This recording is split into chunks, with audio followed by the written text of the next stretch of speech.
Hello दोस्तों, स्वागत है आपका हमारे इस नए वीडियो में। बहुत से स्टूडेंट से मैं मिलता हूँ, बहुत से स्टूडेंट को मैं देखता हूँ, वो 12th के बाद या फिर उससे पहले से ही उनका डिसीजन होता है कि उन्हें आईआईटी करना है या फिर नीट करना है। अधिकांशतः मैं देखता हूँ अपने आसपास या कहीं भी मैं देखता हूँ तो ये दो कैटेगरी के लोग जिसका साइंस स्ट्रीम होते हैं, यही दो कैटेगरी के लोग हमको देखने को मिलता है। तो मुझे ये नहीं पता चलता, जो लोग ये बोलते हैं तो उसके पीछे जो डिसीजन होता है वो खुद का होता है या फिर उसके पेरेंट्स का होता है या फिर रिलेटिव का होता है। बच्चा 12th तक इस बात को समझ पाता है कि नहीं, ये अपने आप में बहुत बड़ा बात है। कुछ स्टूडेंट को कन्फ्यूजन होता है कि मैं ये स्ट्रीम को चूज करूँ या ना करूँ। प्रेशर में आके इस स्ट्रीम को चूज कर भी लेते हैं, नीट आईआईटी ले भी लेते हैं।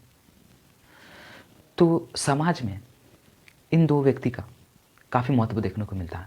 लोग कहते हैं कि वाह, वो आईआईटी कर रहा है, वो नीट की तैयारी कर रहा है, वो डॉक्टर बनेगा, वो इंजीनियर बनेगा, ऐसे लोग बोलते हैं। तो मैं बता दूं, ये लोग का इम्पोर्टेंस है। मैं नहीं कर रहा हूँ, इन लोगों का इम्पोर्टेंस नहीं है। इन लोगों का इम्पोर्टेंस एक अलग जगह पे है। अभी के समय में देखता हूँ एग्रीकल्चर वाले स्टूडेंट्स को कोई इम्पोर्टेंस नहीं देते हैं, कोई इम्पोर्टेंस नहीं देते हैं। इन द सेंस, अगर कोई बच्चा जिसका खुद का इच्छा हो या खुद से वो चाहता हो कि वो एग्रीकल्चर करना चाहता है, कुछ भला करना चाहता है, तो समाज में उसका कोई इज्जत नहीं होती है। लोग कहते हैं कि एग्रीकल्चर करेगा, खेती बाड़ी करेगा, लोग इसका मजाक उड़ाने लगते हैं। तो ये मैं अपने आसपास देखता हूँ तो ये सही चीज़ मुझे नहीं लगता है। जहाँ अलग एक तरफ आईआईटी और नीट वाले बच्चे हैं, इस तरफ अगले मतलब अलग तरफ एक एग्रीकल्चर वाले स्टूडेंट्स हैं, उसको भी एक समान इज्जत मिलनी चाहिए। वो भी एक कोर्स है। जैसे कि आप जानते होंगे, कभी आप बीमार पड़ेंगे तो आपको एक दिन डॉक्टर की जरूरत पड़ेगी, लेकिन ज़िंदगी जीने के लिए हर दिन आपको एक फार्मर, एक एग्रीकल्चर या एक एग्रीकल्चरिस्ट की ज़रूरत पड़ेगी। ये आप सोच लीजिए। तो फिर उन्हें एक इज्जत नहीं मिल पाती है, उन्हें एक क्या बोले, सम्मान नहीं मिल पाती है। तो मैं बोलना चाहूँगा कि जिस तरह से इसे बोला जाता है कि ये इनका मतलब जो इज्जत होता है, जैसे कि जो नीट करते हैं या फिर आईआईटी करते हैं, उनका जो वैल्यू होता है, उसी साइड में एक एग्रीकल्चर जो बच्चे हैं उसको भी इतना ही सम्मान और वैल्यू मिलना चाहिए। क्योंकि डॉक्टर आपको तभी ज़रूरत पड़ेगा जब आप बीमार होंगे, लेकिन एक फार्मर या फिर जो एक एग्रीकल्चर कर रहा है, जो एग्रीकल्चर में आगे कुछ करने वाला है, उसका इंपॉर्टेंस आप नहीं जान सकते कितना बड़ा इंपॉर्टेंस होता है। कोई भी आप सब्जी खाते हैं या फिर फल खाते हैं या फिर कोई भी चीज़ आप यूज करते हैं जो एग्रीकल्चर से रिलेटेड हो, तो आप ये नहीं सोच रहे हैं सारा जो आवश्यकता की पूर्ति है ना, वो सारे एग्रीकल्चरिस्ट ही करते हैं।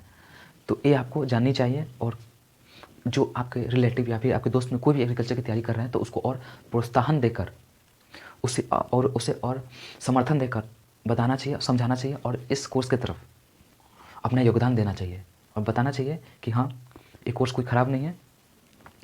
तो तो तो मैं भी एग्रीकल्चर कर रहा हूँ, मैं भी एग्रीकल्चर कोर्स के बारे में बताना चाहता हूँ। तो एग्रीकल्चर कोई भी स्टूडेंट अगर करना चाहते हैं तो आप इजीली इसे कर सकते हैं, कोई ज़्यादा दिक्कत की बात नहीं है। बस इसका लेवल है ना, नीट का जो तैयारी करते हैं, यानी कि जो डॉक्टर मेडिकल लाइन में मतलब जो मेडिकल करते हैं ना, उससे मतलब इसका सिलेबस थोड़ा ईजी रहता है और इसमें कोई ज़्यादा दिक्कत की बात नहीं है। अगर आप बीएससी एग्रीकल्चर करना चाहते हैं तो आप इजीली कर सकते हैं। मैं भी एक दोस्त से बात किया या दोस्तों से बात करता हूँ, तो उसे जब मैं बोलता हूँ कि मैं एग्रीकल्चर कर रहा हूँ या फिर मैं एग्रीकल्चर करूँगा, तो उनका हंसी का कोई ठिकाना नहीं रहता है।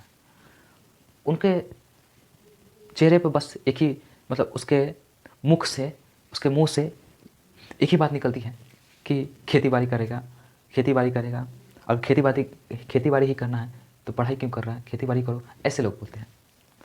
तो इस तरह से समाज में फार्मर को और एग्रीकल्चरिस्ट या फिर बीएससी एग्रीकल्चर या फिर आगे जो भी एग्रीकल्चर में कर रहा है उसे ये दर्जा दी जाती है।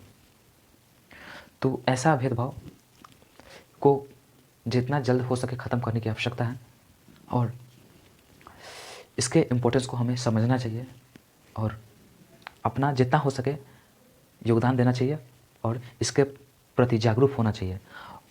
और अगर कोई बच्चा एग्रीकल्चर के फील्ड में जाना चाहता है तो उसे मोटिवेट ना करें, और या तो उसका डिसीजन खुद खाओ या फिर उसके पेरेंट्स खाओ। कोई भी करियर में आप डिसीजन लेते हैं तो पहले ये देख ले कि आपको उस फील्ड में जाना है कि नहीं जाना है, पूरा अच्छे से सोच ले, उसके बाद ही आप करियर डिसाइड करें। नहीं तो आगे आप जब करने लगेगा या फिर आगे आप जब पहुँचेगा तब आपको दिक्कत महसूस हो सकती है। तो ये पहले देख ले कि आप जो करने वाले हैं, करियर डिसाइड करने वाले हैं, उसमें सारा योगदान खुद का हो, यानी कि आपका खुद का हो, आपके ना पेरेंट्स का हो ना आपका रिलेटिव का हो। जो आप करना चाहते हैं, जो आप बनना चाहते हैं, वही आप सेलेक्ट करें, वही आप सेलेक्ट करें, ताकि आपका खुद का डिसीजन हो। आगे चलकर आप कभी भी भविष्य में जब पीछे मुड़कर देखें तो ये नहीं कहे कि ये जो डिसीजन मैंने लिया किसी और का था, ऐसा आप ना कहें। एक ये ज़रूर कह पाए कि ये डिसीजन जो मैंने लिया, जो मैंने सोचा वही मैंने किया, ऐसा आप बोल पाएँ। तो ऐसा होना चाहिए, ऐसा सोच रख कर ही चलना चाहिए। तो अगर आप कोई भी करियर डिसाइड लेना चाहते हैं या फिर करना चाहते हैं तो पहले इसको अच्छे से विचार करें, समय दें, उसके बाद ही आप चूज़ करें, चयन करें और उसी फील्ड में आगे बढ़ें। तो दोस्तों, आप लोगों को बस मुझे यही बोलना था कि अभी के समय में, आने वाले समय में भी एग्रीकल्चरिस्ट या फार्मर या फिर जो एग्रीकल्चर कर रहे हैं स्टूडेंट्स को, उसको समान दर्जा मिलनी चाहिए और उन्हें नीची दर्जा से नहीं देखना चाहिए। उन्हें अपने एक भाई की तरह व्यवहार करना चाहिए, क्योंकि आप बहुत गहराई से सोचिएगा तो पता चलेगा उनकी वजह से ही आपका जीवन संभव हो पा रहा है। आपका बेसिक जो फूड का नीड है उनके द्वारा ही पूर्ति किया जा रहा है। जरा आप अगर बैठ कर सोचिएगा तो ये आपको ज़रूर निकल के आएगा। तो इस बात को आपको भूलना नहीं है और कभी ऐसे किसी किसी का भी मजाक नहीं उड़ाना है। तो ये ऐसे कीजिएगा तो फिर सही नहीं हो पाएगा। तो इसलिए इस चीज़ को ज़रूर देखें और एक समान रूप से उसको देखें और अपना सहयोग दें। चलिए, आशा करता हूँ आपको ये हमारा वीडियो कुछ हेल्पफुल लगा होगा, कुछ जानने के लिए मिला होगा। तो मैं वीडियो को बस यहीं पर समाप्त करता हूँ और मिलता हूँ किसी और नेक्स्ट वीडियो में, किसी और नेक्स्ट टॉपिक पे। तब तक के लिए स्वस्थ रहें, मस्त रहें। जय हिंद, जय भारत।